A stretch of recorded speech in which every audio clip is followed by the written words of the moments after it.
So, welcome back to a brand new session at Banff Academy. It's now session 21, 22, and I hope you all managed to have a super holiday. I know those of you that got your examination results, well, most of you will have been celebrating. Really well done to all those students in S4, 5, and 6 who did particularly well in their exams this year. Really delighted to say a particular well done to those that were doing National 5 this year, where we managed to get our best ever National 5 results at Banff Academy. So really well done to all students who did well in their exams.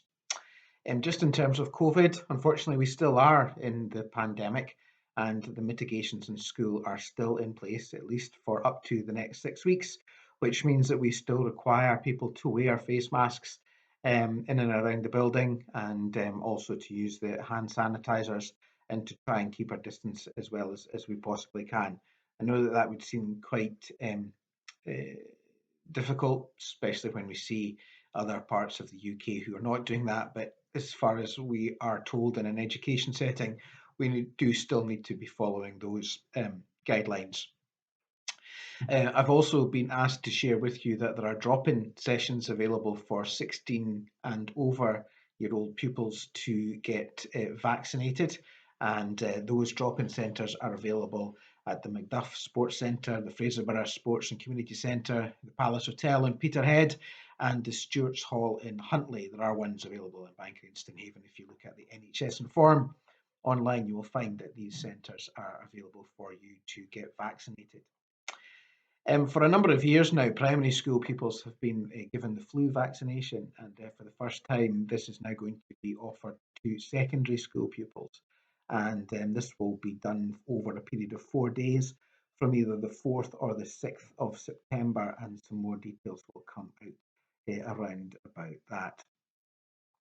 Now, on to squad. So, I'm really delighted that we have the names of our new S1 squads, and I'd like to officially welcome them all now. So, I'm going to give you the list of the new S1 squad names. So, we have Squad Presley, Burns, Da Vinci, Lion 2, Messi, SpongeBob, Paul Walker, DreamWorks, like that one, um, Hagrid Coltrane, Cristiano Ronaldo, and Squad Newton. So I'll be looking forward to some of them taking part in the Head Teacher Challenges and hopefully winning their certificates and chocolate as we move through the year. In terms of the squad challenge for next week, I'm going to ask you to do some of the thinking for me. And that is the squad challenge for next week is I would like the squads to come up with as long and as comprehensive list as you possibly can of head teacher challenges.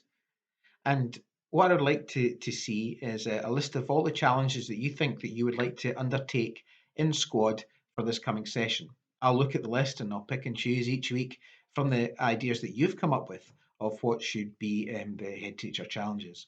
So the squad that comes up with the longest list or the best list or the most comprehensive list, they'll be the one that win the squad challenge next week. So I look forward to seeing as many different types of head teacher challenges as you can come up with. So get your thinking caps on and I'll look forward to reading them next week. The other ongoing challenge that we'll have throughout the year is I'd like to go back to the Fantasy Football League, which was so successfully won by Squad Churchill last year.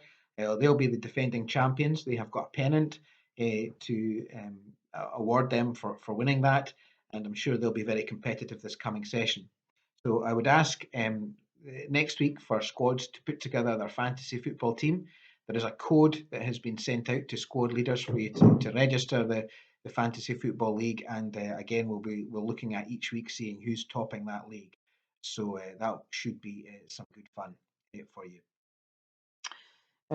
So that is really all from me just now, although I do just want to touch on a little bit about the uniform. Would really quite like to see people starting to think about getting back into uniform. I see that some people are already doing that, and really would be encouraging you to start thinking about getting into uniform this term. The very latest date at which I will be expecting all pupils to be in uniform is at the start of next term. I really would encourage you to start thinking about getting into uniform now. Looking smart for school leads to smart behaviour and smart results. So if you have got your uniform, start wearing it, and we'll get as many pupils into uniform as we can over the next few weeks. And at the very latest, at the start of next term, I'll be expecting all senior pupils to be wearing blazers and the rest of the school in uniform. Okay, but start thinking about doing that now. Okay, I hope you have a good week, and I hope to pop into as many classes as I possibly can. I'm going to try and make that a bit of a routine this session to just see what you're up to and what it is that you're learning and what skills you're developing. But in the meantime, please do try and keep following those guidelines, and hopefully, in the not too distant future, we'll be able to see each other smiling without masks. I certainly hope so. But take care, and thank you for listening.